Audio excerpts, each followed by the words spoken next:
Hi there guys, we've got another update here on the BMW Z1 Revell model kit, and quite a bit more assembly work has been done, but we're not far off completion now. So starting with the floor pan, you'll see the exhaust parts have been sprayed in Humbrol metal coat and buffed.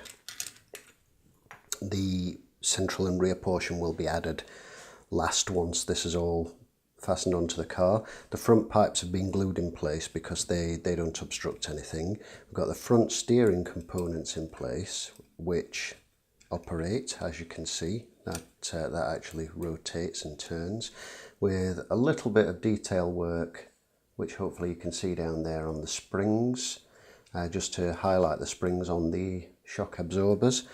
And the rear drive assembly has been glued in place.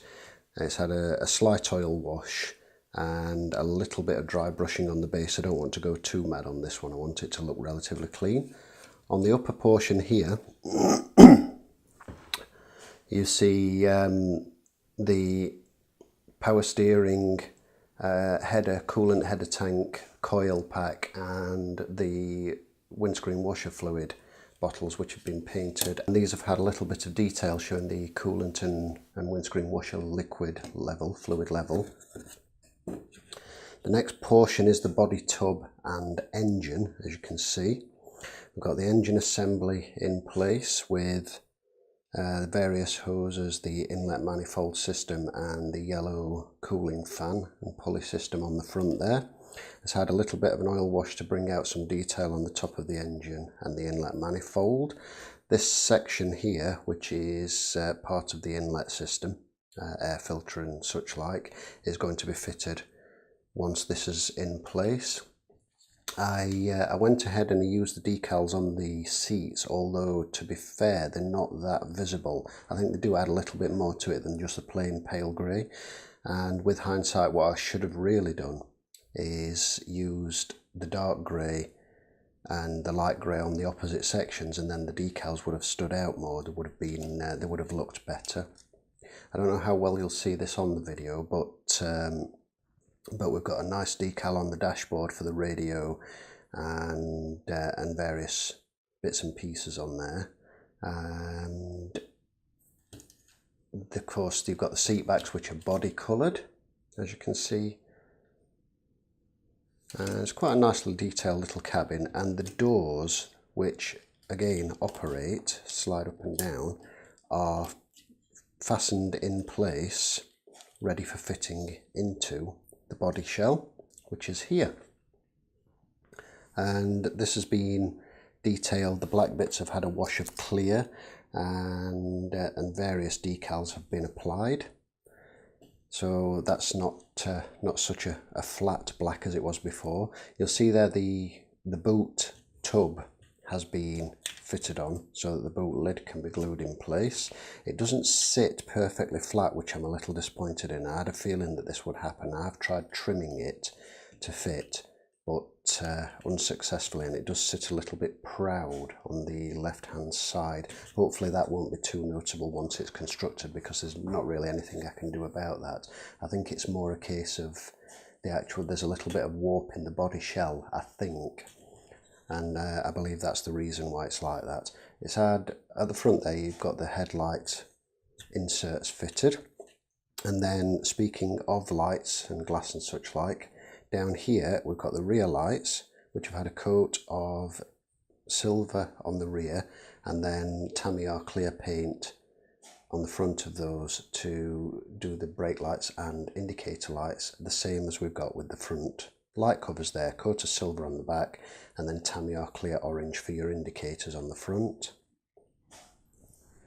Over here is the bonnet with the inner heat shielding painted in dark sea grey, I think it was. I was going to do it black, but I thought we'll make it look a little bit more interesting with a couple of little accent points picked out in silver, just because I thought it would break that up a little bit. The hinge points in black and this bar in a metallic finish for the hinge.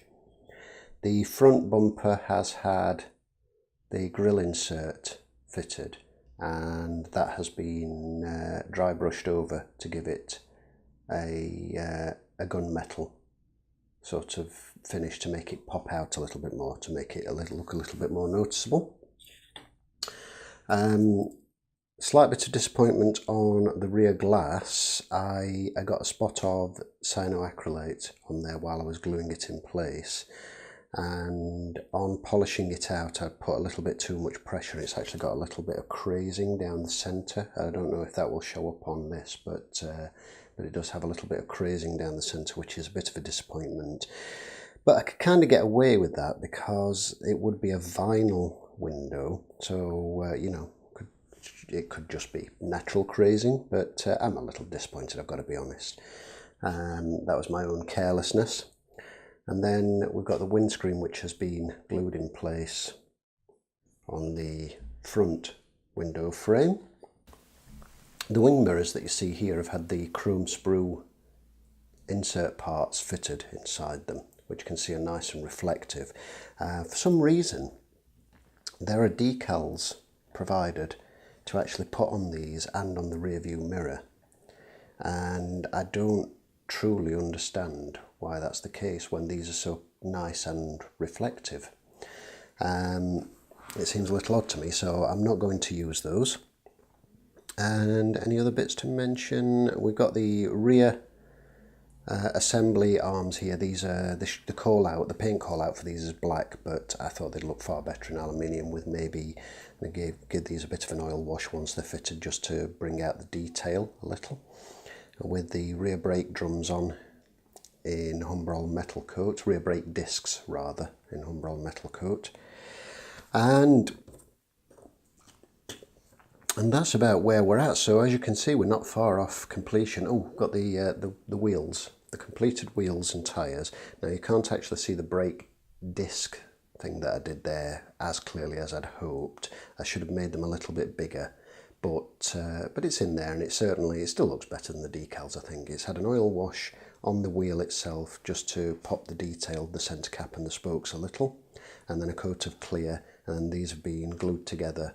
I had a bit of a disaster moment with these because I glued them together, all four of them, and then realised I'd not put the central caps in. Thankfully, they'd not been sitting that long, and I managed to pry them apart relatively easily and re-glue them with the central caps in. So that was a bit of a panic moment.